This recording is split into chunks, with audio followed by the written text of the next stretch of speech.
Welcome to Cross Border Talks. Cross Border Talks is back after some pause, and we are starting with a reflection on the Czech parliamentary elections, which took place on 5th October. My partner in this talk will be Veronika Zušova-Salminen, who is connecting from Finland, and she will first of all introduce us to the results and to the context in which the elections took place. Veronika, hello, and please join the talk. Hello, everybody. So I would like to say something first about the results, even if everybody could, of course, check it in the internet. So basically, the results are such are not surprising at all. They were largely expected. The winner, at least nominally, is the Andrej Babiš political movement, ANO, which with bit small surprise because guesses were a bit lower. Gathered, I will check it at it. I said exactly 34.5% of votes. This was a bit higher than was expected, but in generally, the winning of this political force was something which was pretty clear already. I would say last 4 years. We can say it's no surprise. On the other hand, and it is good to say that this party was 4 years in opposition, in the political opposition. Together with Babiš on the opposition side, we're still scoring two next party. The long-term rightist populist party SPD, which is nothing common with the social democracy. This is so-called party of direct democracy, which collected only 7.7%. So it is needed to say that this party seems to be behind the political success. Because for years it was collecting much more support, and it's needed to add that this party was actually make stronger by joining next rightist, neoliberal rightist political forces. And the third is the newcomer called Motorista, which is the party which is profiling itself as a party who is not only rightist neoliberal in economical sense, but it is very much against the Green Deal. It is Eurosceptic, and the name is coming from the idea that people should have right to continue with fossil-based cars, which is something which resonates in the Czech society because of the socioeconomic aspects of the introduction of electric cars. People don't have money for it simply.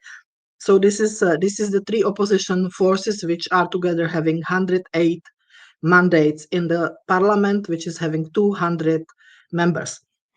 On the side of governmental parties, there is a clear surprise in a percentage for coalition Spolu. This means together. It is coalition of three political parties, rightist political parties, which were in the government. So they were trying to basically maintain the governing force. They scored 23.2%. Which is quite good results actually compared also with the last election in 2021 and compared with the way how the governing was going on over the last 4 years. Then there was STAN. This is also rightist political force called Starostové a nezávislí, which means mayors and independents. They scored over 10%. 11%, 11.2, and then Pirat Party, which scored 8.9%, and it was also 3 years in the government, which was now trying to maintain in power by the election, of course. So this coalition, former coalition, now is now controlling 92 votes. So this is pretty clear that the coalition there will be the kind of competition between these two groups. And what is perhaps very important to say is that this is also something which is now for years already related to the Czech political landscape, and it is this conflict between, let's say, liberally oriented rightist forces and more sovereignist, nationalist forces, which are connected with ANO and with these three parties I was mentioning.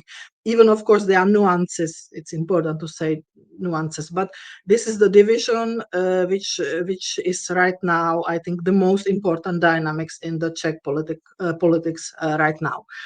And you asked about the context. So context of these elections was, of course, the last 4 years, which are specifically tough for the Czech economy. Czech economy was really not in the best shape in last 4 years, and under the government, which was trying to keep status quo right now. Perhaps the most important points which should be added or said here is that there was a huge impact of inflation. The cumulative inflation in the Czech Republic is among the highest in the European Union, and it was in last 4 to 5 years over 30%. So everything is much more expensive in 30%. Meanwhile, real incomes have fallen over 10%. And they are still on the level of 2021 right now. A long time they were on a level of 2019, so basically before the pandemic. This is not only the results of pandemic, which were, of course, the dynamic of pandemic was inertial, so we can say that there is an influence, but it's mostly the result of energy crisis and of the cumulative impacts of this energy crisis, which was very much making life in the Czech Republic much more expensive than people were learned, and of course, which impacted very much the Czech industrial base, because you have to realize that the Czech Republic is the country which is highly industrialized. It built its prosperity on the export to mostly Germany as a part of this German Central European Industrial Platform. And one of the most important two pillars were cheap labor and cheap energy. And this cheap energy is gone right now, thanks to the impacts of the Ukrainian crisis and thanks to the impact of the, I would say, also governmental policies which were not able to handle the crisis. They were handling the crisis plus minus in a, let's put it like this, in a neoliberal way, that the market will solve it and people don't need much help. So these processes were, of course, very important. Next problem is increasing housing crisis. It's that the fact that the real estates in the Czech Republic are really expensive, and there are no flats. There is no living for young families, because we are right now missing 300,000 flats, new flats to build. Nobody is able to build them right now. There are no money. There are no also potential for it. So this is the next issue, that especially in big towns, the this living cost crisis and the living crisis, meaning that people don't have where to live, is increasingly visible. And it became also one of the topics of the elections. So this is generally said. Of course, the still foreign policy was important in the sense that the outgoing government, meaning Spolu and Stan government, was very much underlining, accenting over last 4 years the Russian-Ukrainian war and our NATO membership, and the very, very anti-Russian, let's put it like this, anti-Russian accent on politics, in the sense that it sometimes you had the feeling that they want to revenge for 1968 occupation by means of this. So this was one of the important topics also within the campaign, but also very much important during the all last 4 years. You mentioned that the situation in the economic domain and social domain is not easy. To what extent the clashes or the debates which took place during the campaign were related to these socioeconomical issues, and in general, what did the two blocs discussed or quarreled about? It is actually interesting. I think this is something what it's not only Czech speciality. It's not anything strange about it in current political landscapes in the world, I would say. But the issue is that I would say that the absolutely most important topics of these elections and in campaign was fear. And this fear was accentuated in a very different way by the opposition, which won of the election, as we know, because has 108 at the moment mandates in the parliament, and differently by the outgoing, so ending coalition or governmental coalition. So I would say that this election were really about 50 shades of fears, if I will put it in popular way. Fear was really something which was very much underlined, sold as a marketing tool, and also as a way to, take away the interest from real socioeconomic issues. This was most the strategy of government. Governmental parties, so ending government, were very much underlining the fact that when the opposition will win, there will happen two tragedies, two apocalypses. First apocalypse, the Czech democracy will end. And second apocalypse, Putin will come with tanks, because this opposition wants to invite him, and they are Russian. They are basically working with Putin. So they were telling these two, if I will put it simplistic way, but really this was in the end what they were arguing. Democracy will end because we are Democrats. The rightist governmental parties are only democratic parties in the system. All other opposition parties are non-democratic. They are extremist, or they are danger for the voter. So this was on the governmental side.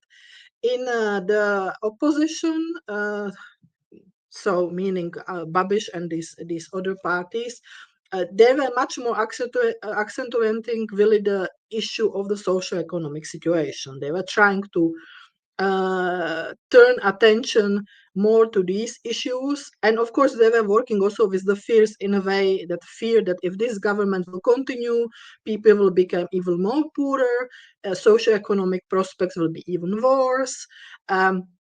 They were criticizing very much the policies of the government in relation, for example, to entrepreneurs, which, by the way, are quite logic, because this government, even they promised they will support small and middle entrepreneurship. They did everything possible to make their life much more difficult.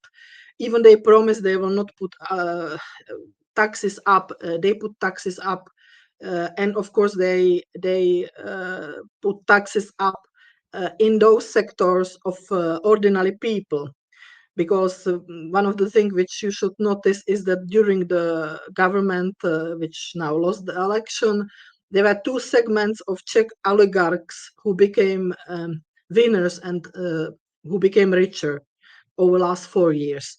First, it was fossil barons, as we call them.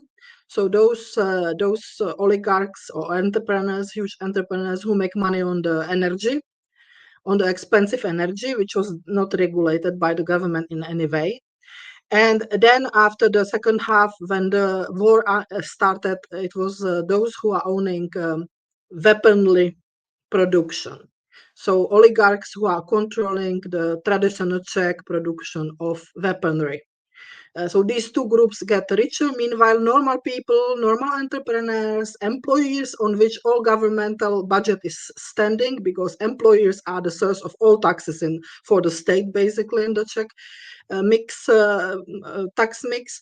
They have to pay more taxes, and they cannot escape these taxes. So this was one of the topics which was opposition trying to show with nuances, because we have to remember that Mr. Babiš himself is entrepreneur, he is billionaire, and he is protecting own business interest and business interest of those entrepreneurs who are more domestically located in the Czech economy. So we shouldn't see it with illusions. This is interesting about the fact that the leftist interpretation of the situation, we will come to it, was not successful. So The critics of the fact that government is supporting oligarchs and rich people, and it's not taxing the rich, it's not taxing the energy giants, which were making horrible, incredible profits during the crisis in 2022, 23, 24, mostly. That they didn't do anything about the dividends, which are every year going in horrible amount of really huge money are leaving the country every year. And this money are missing in the economy, they are missing in the taxes, they are missing for the development of the country, of course, because they are made in the country by leaving. So this, let's say, this kind of critics was on the leftist side, very with nuances on the side of the ANO and other, which really get in parliament. This was not making any huge impact because the left really get some 250,000 votes, which was not enough for the representation in the parliament. Same about socioeconomic issues, like this living cost crisis, like the issue with the living, that there are no flats, there are no houses. That this is really already making impacts on demographic, on economy. This was also nothing which really resonated so much. I think much more resonated this fear about what will happen if, this kind of contextualization of things with fear and mobilization on fear, which of course we have to say that fear is of course normal human emotions, but it can be used politically as manipulation. And I think it worked pretty well because many people still voted for the very unsuccessful, economically and socially very unsuccessful government. And many people, frankly said, voted against own interest.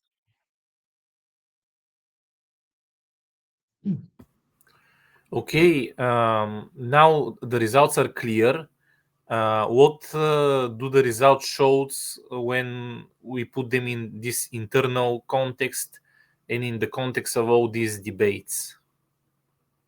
No, one of the things which I said is showing clearly that political marketing works pretty well because the pretty clear socioeconomic reality experienced one, because even I live in Finland, I'm often in my country, and I could see that the prices really are incredibly high of basic things, food, for example. That this inflation, cumulative inflation, I think it was 35 or 36% over 4 years.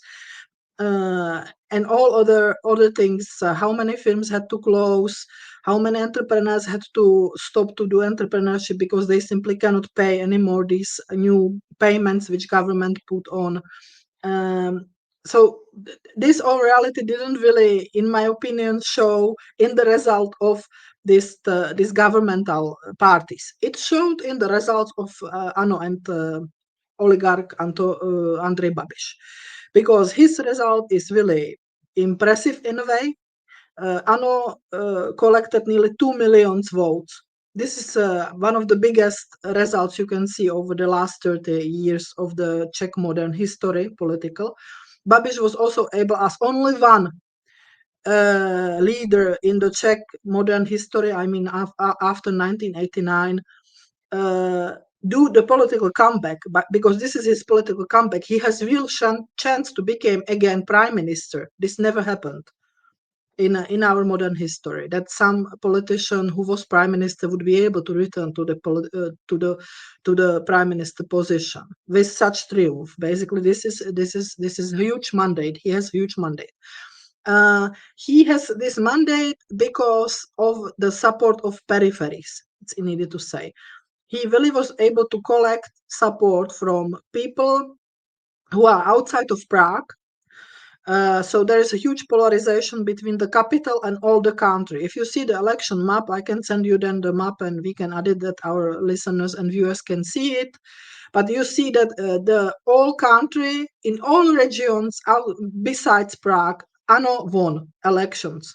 ANO had the biggest support. In one region, if I remember correctly, unprecedented support of 75%. It's Karlovarský kraj, one of the most socioeconomically weakest part, paradoxically on the western border with Germany, and the region which is, by the way, within the so-called just transition. There was a lot of mining, and this mining is ending for over last 20 years.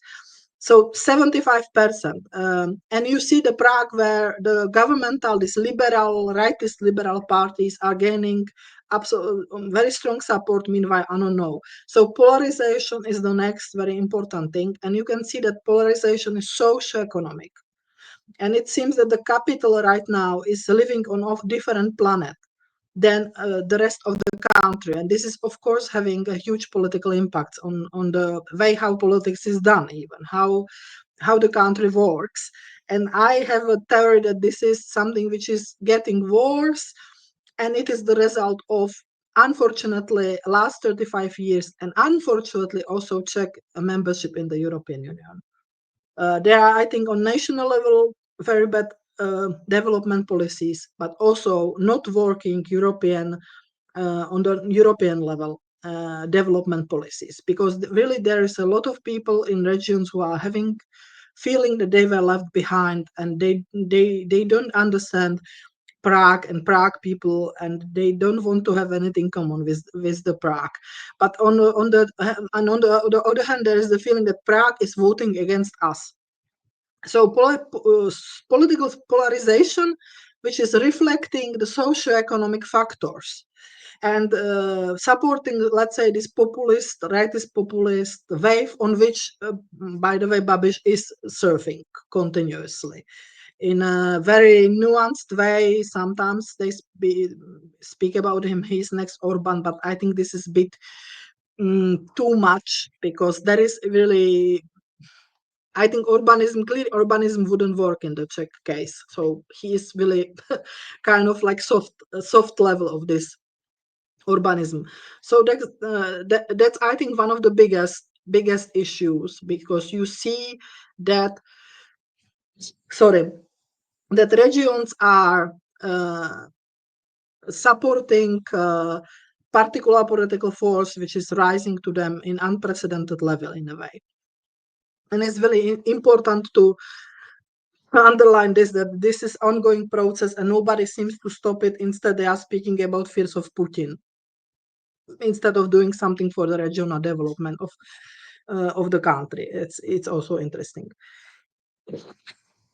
And of course, we will speak about it, so I will not now say anything about it, but there is really clear that left is not able to find support, and that Babiš, Ano, mostly is the party who is really taking votes from leftist voter continuously. And now again, it was very, very clear that they took voters on their side, and the leftist forces were left with nothing, or with 4.3% of support. The Czech left used to be very strong, compared at least to left-wing parties in other countries, including the communists, I mean. So what is going on with the left-wing tendency in Czechia right now? No, frankly said, now there is shock, because the leftist, let's say, they call it leftist patriotic coalition called Enough, Stačilo, was feeling that the current socioeconomic context is in their, it will help them to be successful politically and return the Czech left. And now I don't want to go in discussion who is more left, who is less left, what should be left in these theoretical. I am speaking about the parties who are declaratory saying we are the left. We are the left party. I don't now evaluate how much they are really left and how much they are going in different, I'd say, this sovereignist, this discourses and so on.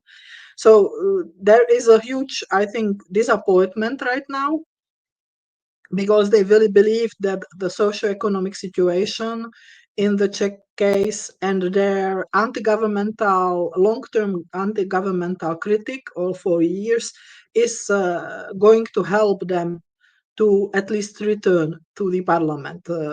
Before the election, Friday, the statual leader Kateřina Konečná, who is also Eurodeputy, so she's member of European Parliament for the Czech Communist Party, she was even believing that the movement will get double-digit number.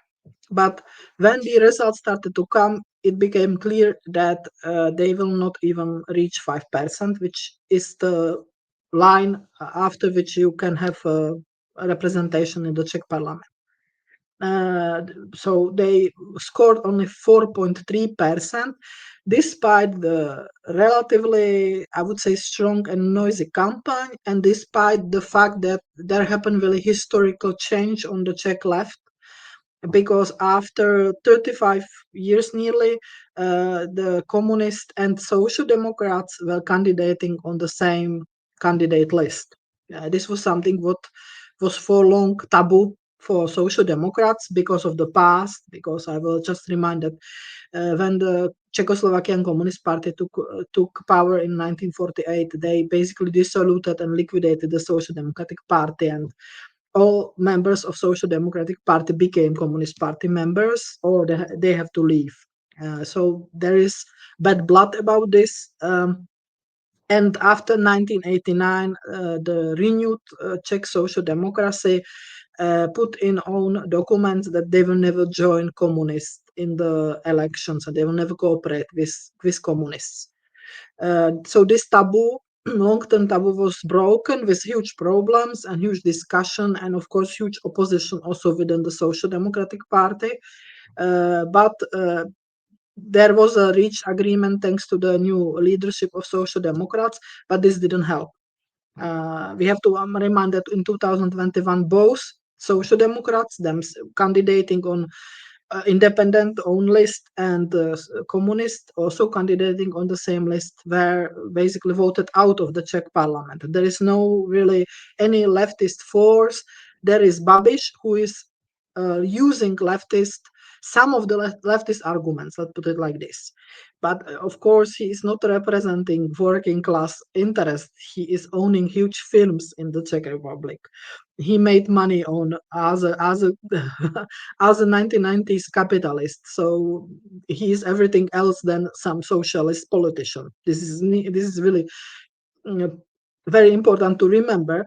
Only he, as an entrepreneur and as a politician, first of all, understands the dynamics that you must have some kind of social peace, at least some, in order to make money. That you cannot, like are the real neoliberals, they don't care. They would really, the most extreme cases, would let die people on the streets because it's their fault. Babiš is not like this, or was not like this. Let's see what happens now when we will speak about scenarios.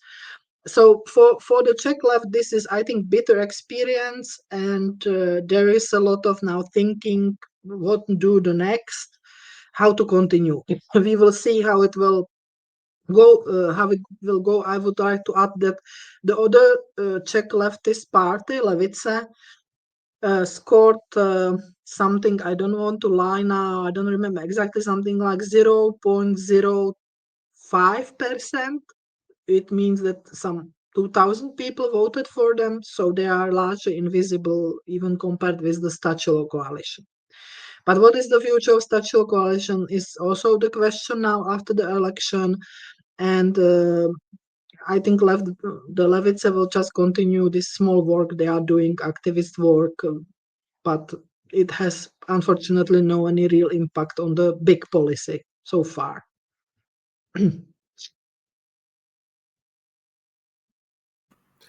Okay, let's finally end this interview with what follows. You mentioned there could be different scenarios, maybe there could be different possibilities for coalition, and even maybe some look at the policies which follow could be made. I don't know, you know better.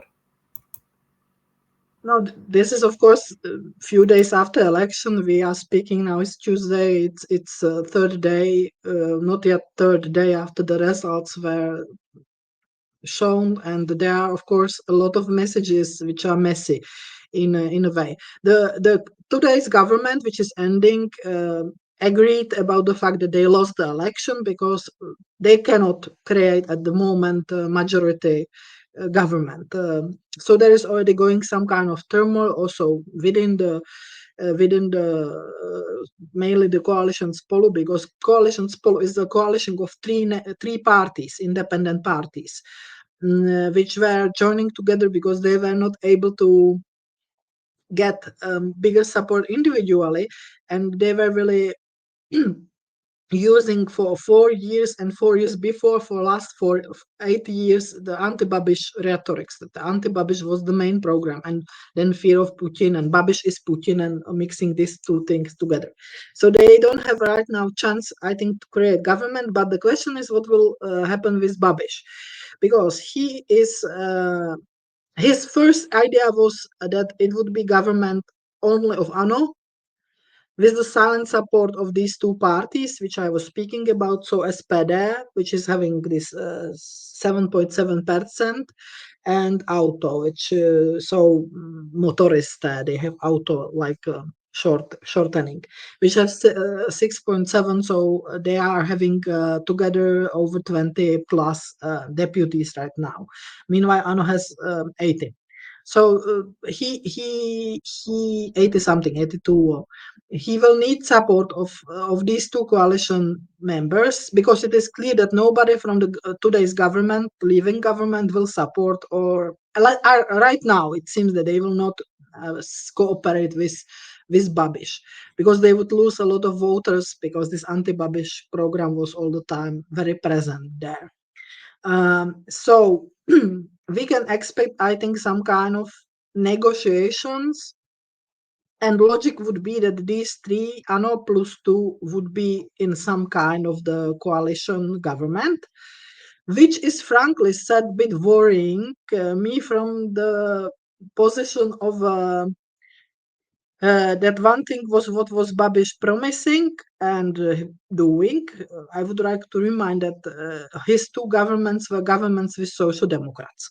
Always he was in coalition with social democrats, and he was that's why he was also doing compromises about the socio-economic and social policies, meaning that he had the idea that we must invest first in people and in state in order to make profits, that you cannot just take out and not to reinvest not in the social peace, let's put it like this. Meanwhile, these neoliberals, as you know, there is still this belief that if you will cut everything and do austerity policy, destroy the working rights, trade unions, and so on, this will bring the prosperity. This is the best way, because you have individual responsibility. You shouldn't expect that state will help you in any way. There is a lot of politicians in the Czech Republic still who believe in this. We are a bit skanzen. I would like to remind you that Argentinian President Javier Milei was specially invited to the Czech Republic not this year, but last year, June, to give a lecture about how you should do bigger austerity and cut the budgets, and how great this is the policy. So to return to Babiš, I am a bit afraid that because he's political chameleon, Babiš is really the political chameleon who is doing things and changing rhetorics and changing policies according to what he and his advisors probably think it's the best, how to keep him by power and make the, let's see, voter happy in a way that there are no big issues. Right now, he will have to do coalition with politicians, with the two parties. There is a lot of really extreme neoliberals who are really, that's why I was speaking about this Skansen, because in both SPD and specifically motorists, which I think they are really like 1990s, back to 1990s, this individualism, belief in market, this minimalist state, and all these policies which we have seen how they were working and how they were destroying the economies in the global financial crisis and after it, and which were not working afterwards, which were not bringing any prosperity to the Central East Europe, not any convergence in reality. They believe they will. So they are again saying we are the authentic right, and this is our recipes for majority of things. So now it's the question if Babiš will keep his line in the sense that he will still continue what he promised to these weak regions, because he was promising development, because he was promising better taxation for a better condition for small entrepreneurs, because he is supporting long-term pensioners and the valorization and higher pensions, not privatization of the pension system. And he has a lot of voters from seniors and from pensions and so on. So we will see if he will able to find compromises with these two political parties, because he has right now it doesn't seem he has possibility to reach agreement with the so-called Democrats, how they call themselves. So if he will really, change his strategy according to the power keeping strategy in order to have government and return to government. This is really the huge question. And meanwhile, he said he wants the government with the solid support. Motoriste already said that they go to government or nothing, or they will not support the government. So they are asking already for the ministries and places in the government. So this is really open question. We will see. Some commentators already speak that until Christmas, most probably we are not going to have government, and it's possible that even so, there will be only maintenance government without the support from the parliament, and it can be pretty long process. But of course, we don't know if there will be not reached some kind of different argument. There was a lot of speculations. This is post speculations about the fact that Babiš could reach agreement from today's governmental camp, and this would make sense, of course, in many ways. If you see the interests of the oligarchs, they are really actually both sides representing as the most dominant policy. But of course, let's see. This is really the open question right now. President was meeting all parties, and he didn't name Babiš as a prime minister to collect the government. So there is some kind of processes going on, and we will simply see what will come out of it. Okay, I see that Czechia is setting up for the Trump 2 times, just like a number of countries in the region also have been doing it, including Bulgaria. And to me, Babiš, when you describe him as a chameleon, this is a good reminder of what Bulgarian strong person Boyko Borisov represents. So I like that you leave a lot of open questions. This means that we will follow, and we could also comment again when there is some important development. On this note, I end this cross-border talk, and please don't forget to follow us on various social networks like YouTube, Facebook, Substack, etc. Thank you for following.